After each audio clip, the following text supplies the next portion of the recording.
Julien Denormandie, bonjour. Bonjour. Ministre de l'Agriculture. Je vais commencer avec, évidemment, l'épidémie de Covid. Ça baisse, mais ça ne baisse pas assez vite. Julien Denormandie. Ça baisse, c'est déjà une bonne nouvelle et je crois que c'est ce qu'a exprimé hier le ministre de la Santé.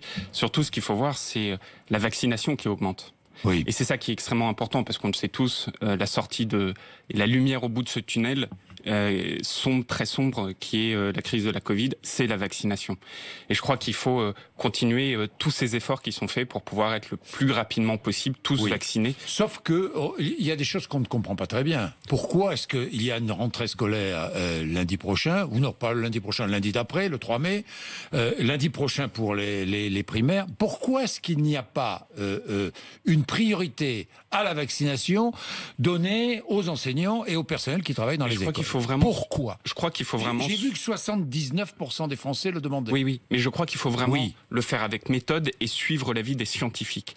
Aujourd'hui, vous l'avez vu, d'ailleurs, on a ouvert d'abord vis-à-vis des classes d'âge. Pourquoi? Parce que c'est là où vous avez les facteurs de comorbidité, c'est là où vous avez le plus de risques. C'est une approche sanitaire, de santé, de risque. Et ensuite, on vient d'ouvrir à des professions dites prioritaires qu'on ne cesse d'élargir semaine après semaine.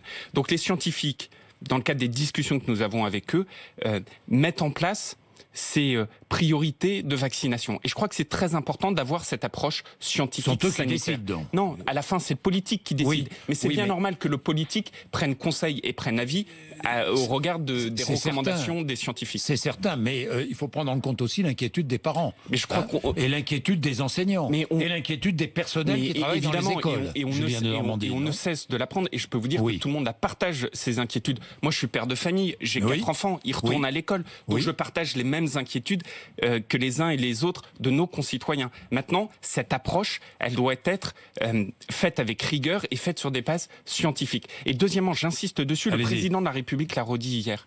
Moi, ce que je note aujourd'hui, c'est que la vaccination, elle avance rapidement dans notre pays, très rapidement, grâce à un effort sans précédent des services de l'État, mais aussi des collectivités territoriales et de ce monde hospitalier qui vaccine aujourd'hui. Je crois que c'est ça qui doit être notre boussole. Alors, la boussole aussi, c'est évidemment l'ouverture des terrasses, des bars, des cafés, des restaurants, l'ouverture des musées. Vous maintenez toujours le 15 mai. Le gouvernement maintient. C'est les cibles qui ont été évoquées et je crois que on en a tous envie. Enfin, je veux dire, c'est une question d'âge, mais c'est une question de respiration. Mais territoire par territoire, ce serait mieux.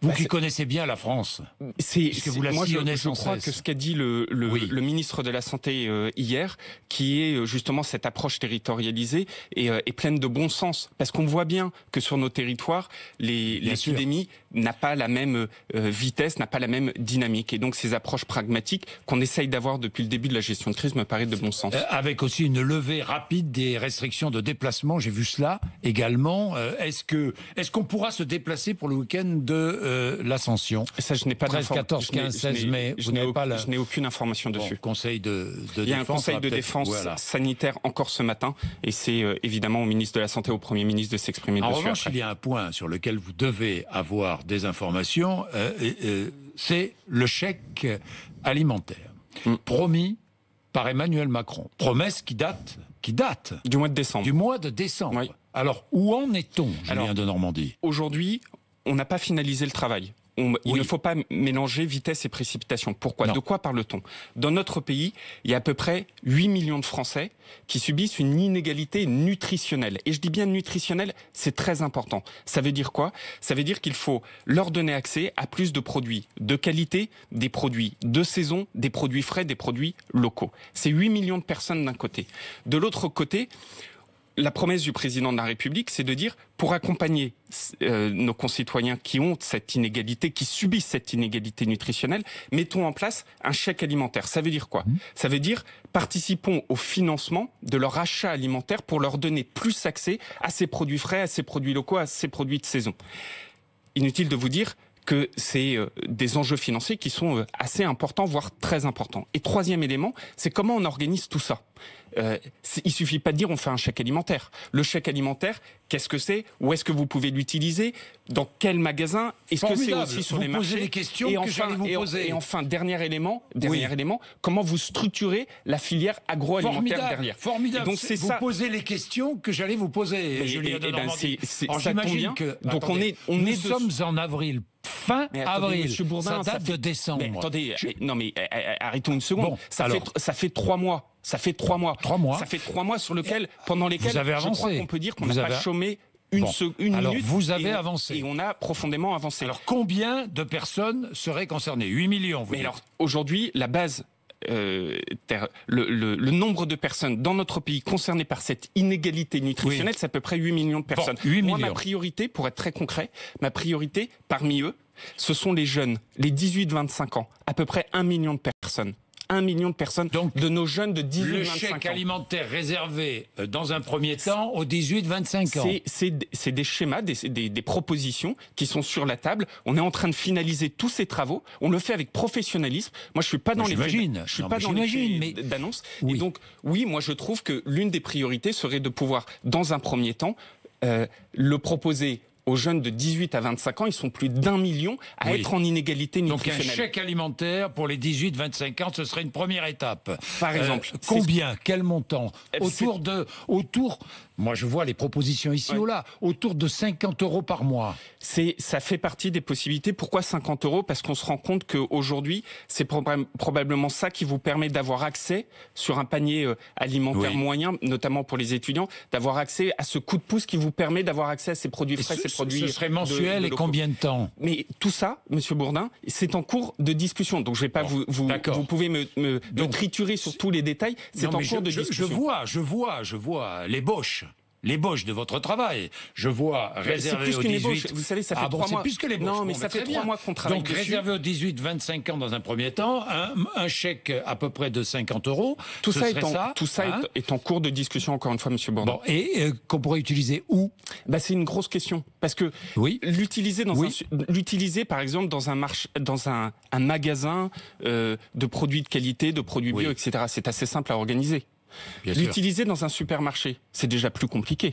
Comment vous assurez que les 50 € vous atteignez bien, exactement, vous atteignez bien votre cible. Bien sûr. L'utiliser sur un marché, à l'achat de produits frais. L'utiliser sur un marché, c'est beaucoup plus compliqué. L'utiliser pour vous dire que ça va privilégier quand même nos produits du territoire. Parce que si le chèque alimentaire, c'est pour financer des fruits et des légumes... Un poulet qui vient d'Amérique du Sud, par exemple. Ou un poulet ukrainien ou brésilien, ça n'a strictement aucun intérêt.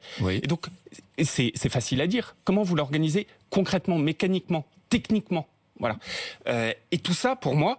c'est des approches. Je vais vous donner un exemple, une des pistes, mais ne la prenez pas au comptant. Non, une des pistes. Une des pistes. Moi, je pense que si on se focalise, par exemple, sur les jeunes, on pourrait très bien imaginer de passer par des outils du numérique, des plateformes, qui vous permettent d'avoir accès à des paniers de fruits, de légumes ou de la viande de qualité, de saison, produits sur nos territoires. Et qu'on trouverait où? Sur une plateforme numérique, c'est assez simple. Et derrière, vous organisez la chose avec les producteurs qui constituent ces paniers fraîcheurs. On irait chez le producteur ou chez le revendeur et chercher Donc, vous voyez, ces paniers. toutes ces pistes, elles sont avancées, mais moi, je ne sortirai dessus dans le détail qu'une fois que, avec beaucoup de professionnalisme, on aura tout fini. Et les critiques consistant à dire ça fait 3 mois, moi je les entends, mais arrêtons dans la vie de toujours confondre vitesse et précipitation. Oui, mais enfin, il y a urgence aussi, Julien de Normandie. Mais j'en ai plus que conscience de cette urgence. Moi, les leçons d'urgence, il y a une urgence nutritionnelle, je m'y attelle depuis le premier jour. Il y a des urgences sociales, et ces urgences sociales, le gouvernement n'arrête pas d'y faire face. C'est difficile, mais on ne lâche rien là-dessus, notamment pour les étudiants. Julien de Normandie, l'urgence aussi pour les agriculteurs, et notamment les viticulteurs et les arboriculteurs qui ont subi ce gel terrible du mois d'avril. Quelles mesures exceptionnelles? Alors, on les connaît en grande partie, plus d'1 milliard d'euros. Hein, qu'est-ce qu'il y a encore? Pas de cotisation pendant un an et plus qu'un an. Hein, non alors, allez-y, résumez-nous. Juste pour que tout le monde ait bien en tête. Ce qui s'est passé dans le monde agricole est un véritable drame. J'ai qualifié ça de la plus grande catastrophe agronomique du début du XXIe siècle. Il faut savoir qu'il y a eu un épisode climatique qui a ravagé des centaines de milliers d'hectares. C'est un épisode de gel. Le problème, c'est que le gel, c'est invisible. Donc, on ne voit pas d'image qui tourne en boucle. Imaginez si ça avait été un incendie.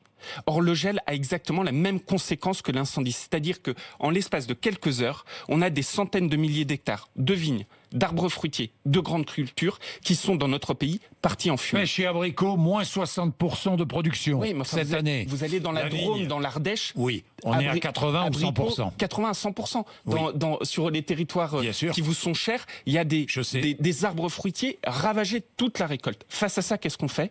On a répondu avec beaucoup de rapidité en mettant en place une aide exceptionnelle d'1 milliard d'euros, parce qu'à situation exceptionnelle, aide exceptionnelle, et parce que je vais vous le dire aussi, nos agriculteurs, depuis le premier jour de la crise de la Covid, ils nous nourrissent. Aujourd'hui, ils ont le genou à terre, il faut les aider. C'est le quoi qu'il en coûte, c'est le quoi qu'il en coûte, on est bien d'accord, appliqué à cette catastrophe. Appliqué à des femmes et des hommes qui nous ont les prêts nourris. En cours, par exemple, est-ce que les banques pourraient faire un effort pour différer les remboursements? Je ne sais pas. Et c'est évidemment, les banques sont partie prenante dans cet effort, tout comme les assureurs. L'idée, c'est quoi? C'est dire, il y a des mesures de très court terme d'urgence. Par exemple, une année blanche sur les cotisations sociales. Et puis, il y a des mesures très importantes qui viennent compenser les pertes de production. Les pertes de production. Et là, il y a un dispositif, un fonds exceptionnel que nous mettons en place pour venir compenser ces pertes de production. Je suis un agriculteur, j'ai tout perdu, on vient compenser mes pertes de production. Le défi qu'on a, c'est qu'il faut être très rapide. Parce que on parlait de cet éleveur d'abricots dans la Drôme ou dans l'Ardèche. Oui. Lui, normalement, le revenu de sa récolte, c'est dès le mois de juin. Donc, il faut absolument que ces dispositifs, ces financements soient en place le plus dès vite le possible. mois de juin. Et c'est ça mon engagement. Bien, Julien de Normandie, la production d'un agriculteur qui n'est toujours pas payé au juste prix dans de très nombreux domaines. Et vous le savez, la loi Egalim, c'est un échec. Donc il faut une nouvelle loi. Je ne sais pas, moi, pourquoi ne pas imposer un prix minimum supérieur au coût de production pour chaque un prix qui permettrait à chaque agriculteur de vivre décemment. Pourquoi ne commence-t-on pas par le prix? Mais c'est ça qu'il faut faire. Ben oui, et alors faisons-le. Alors aujourd'hui, j'y viens. Aujourd'hui, il y a déjà eu une première loi, vous l'avez dit, la loi Egalim. Elle a changé des choses, elle n'est pas allée jusqu'au bout. Non. Et donc nous venons de travailler, mais avec beaucoup de force, pour modifier cette loi. Et je vous l'annonce ce matin, il y a une proposition de loi suite à tous ces travaux qui sera débattue à l'Assemblée nationale à partir du mois de juin. Je ne peux pas être plus clair. Et vous la soutenez? Et je la soutiens. Et elle sera, je vous l'annonce ce matin, débattue à partir du mois de juin. C'est en fait une Egalim 2. Qu'est-ce que ça veut dire? Ça veut dire que la loi, elle vise... Est-ce que la loi va contraindre les industriels et, si l'on suit la chaîne, les grandes distributions, la grande distribution, à payer à l'agriculteur un prix minimum qui lui permet de vivre? Oui, sauf qu'il faut rentrer dans le détail. Et je suis désolé. Et ce qu'il faut bien avoir en tête, pourquoi c'est qu'aujourd'hui, quand à la fin vous avez les œufs dans le supermarché, en fait, vous avez une relation à 3. Et souvent, les relations à 3, ça se passe mal. Vous avez l'agriculteur, l'industriel et la grande distribution. Et l'industriel et la grande distribution négocient entre eux sur le dos de l'agriculteur. Et donc, qu'est-ce qu'elle va faire, cette nouvelle loi? Elle va dire, le prix de la matière première agricole, ce prix de la matière première agricole, il doit être préservé. Ça doit être fait dans le cadre de contrats, avec de la transparence, mais ce prix de la matière agricole, il doit être préservé. Là aussi, un exemple très concret. Je suis un éleveur de poules pondeuses. Aujourd'hui, le prix de l'aliment de mes poules, il a augmenté de 25% en 2020. Oui. Moi, je me retourne... Donc mon coût de production a augmenté. Exactement. Je me retourne vers la grande distribution et je leur dis, j'aimerais bien que vous augmentiez le prix. La grande distribution, elle me répond, j'aurais bien aimé, hein, mais je suis pas sûr que si moi j'augmente le prix, en fait, l'industriel, celui qui met les œufs dans la boîte, il va vraiment vous rétrocéder l'augmentation de prix que j'ai faite. Et l'industriel, il dit même, agriculteur, la grande distrib, elle n'a pas voulu. Bref, il y a quoi? Il y a un jeu de dupes. Et moi, je le qualifie ainsi. Un jeu de dupes entre l'industriel, entre la grande distribution, qui se fait sur le dos de l'agriculteur. Et donc, cette nouvelle loi qui débutera à partir du mois de juin, elle visera justement à préserver cette rémunération de l'agriculteur en changeant les règles du jeu au sein de cette relation commerciale. C'est plus efficace que la loi Egalim. Oui, j'en suis convaincu. Et pourquoi? Parce que on a tiré les leçons de ce qui ne marchait pas jusqu'à présent. Très bien, très bien. Un mot. Pourquoi est-ce que le consommateur ne connaît pas l'origine de tous les produits qu'il achète, tous les produits agricoles? C'est un énorme... On connaît l'origine de la viande. Mais vous avez vu ce qui s'est passé avec Lactalis? Oui. Lactalis, une entreprise française qui va voir la Cour de justice de l'Union européenne en disant la France a imposé l'origine du lait. On considère que ça n'est pas conforme au droit et on vous demande de faire en sorte que la France soit condamnée pour ça. Et vous ne pouvez rien faire contre ça. Il y a deux choses qu'on va faire. Il y a un combat au niveau européen parce que ces règles d'origine, elles sont dictée au niveau européen. Donc ça, c'est un énorme combat qu'on mène et on a la présidence française de l'Union européenne à partir du 1er janvier 22 pour faire bouger ces lignes. Deuxièmement, il y a des choses qu'on peut faire dès maintenant. Je vous prends un exemple, la viande. Aujourd'hui, en tant que parent, dans vous parlez du poulet. Exactement. On ne sait pas d'où vient le poulet que nos enfants mangent à la cantine. Sauf que la plupart de ces poulets, ils viennent d'Ukraine, de Brésil et un peu transformés en Europe. Mais très peu de France. Mais c'est dingue. Qu'est-ce que vous allez faire contre ça? À partir de cet été, on va imposer à ce que l'origine de la viande dans toutes les cantines et dans toute la restauration, elle soit indiquée. C'est quand même l'origine de la volaille. Même l'origine de la volaille. C'est quand même le b.a.-ba. Moi, en tant que parent, j'ai envie de savoir quelle est la nature des aliments que mangent mes enfants. Et l'origine du lait aussi. Et l'origine du lait, on va devoir le modifier. Avec un combat au niveau européen. La viande, je peux le faire dès maintenant, et donc ce sera d'application dès cet été. Dès cet été. On connaîtra l'origine de toutes les volailles que nous mangeons. Toute la viande même dans les produits transformés. Je dois modifier la loi pour ce faire, et on est en train de le faire. Dit autrement, aujourd'hui, le blanc de poulet, c'est sûr. Et pour avoir le nugget, on est en train de modifier la loi pour le faire aussi. Donc vous voyez, ce combat sur les origines, pour moi, c'est essentiel. Si notre ADN de l'agriculture, c'est du patriotisme en plus. C'est du patriotisme. Mais c'est une question de souveraineté économique et souveraineté. On est d'accord. Et puis même plus, c'est une question nutritionnelle. Un poulet ukrainien, ça n'a pas le même impact sur vous qu'un poulet français. Alors, question nutritionnelle, la France présentera en juin son plan national de déclinaison de la PAC. Puisqu'il y a réforme, c'est pour 2023-2027, la nouvelle PAC. Est-ce qu'en 2022, c'était l'objectif affirmé par le gouvernement? 15% des surfaces utiles cultivées le seront en bio en France. On sera à 12,5, je pense. Et pourquoi est-ce qu'on ne sera pas à 15? Parce que c'est des transitions qui sont parfois longues, parce que parfois on n'a pas mis assez d'accompagnement, ce qu'on a renforcé dans le cadre du plan de relance, parce que c'est des transitions, et parce que à la fin, on peut se dire ce qui marche mal, mais songez quand même qu'en 2022, si on atteint 12,5 à 13%, on aura augmenté la surface cultivée de bio dans notre pays de 50% par rapport à 2017. Alors j'entends ici ou là en disant c'est pas assez. Il y en a d'autres aussi qui peuvent reconnaître qu'il y a eu une transition comme jamais. J'ai vu la Fédération nationale de l'agriculture bio qui demande à ce qu'1 milliard d'euros par an de la prochaine PAC soit consacré au bio. 1 milliard, ça vous paraît raisonnable ou ça vous paraît beaucoup? Il faut avoir en tête que la PAC, les discussions sont en cours, et dès que vous mettez quelque part, ça veut dire que vous prenez sur d'autres cultures. Ça veut dire que vous prenez sur d'autres... pour ménager à la fois l'agriculteur qui fait de l'agriculture intensive et puis le bio. Non, mais ça c'est une grosse erreur. Mais ça, faut arrêter avec ça. Il n'y a pas dans notre pays, je suis désolé. Mais en même temps, quoi. Mais c'est pas ça, il n'y a pas dans notre pays d'un côté les vertueux qui font du bio et d'autre côté les mauvais qui font un autre type d'agriculture. C'est pas vrai.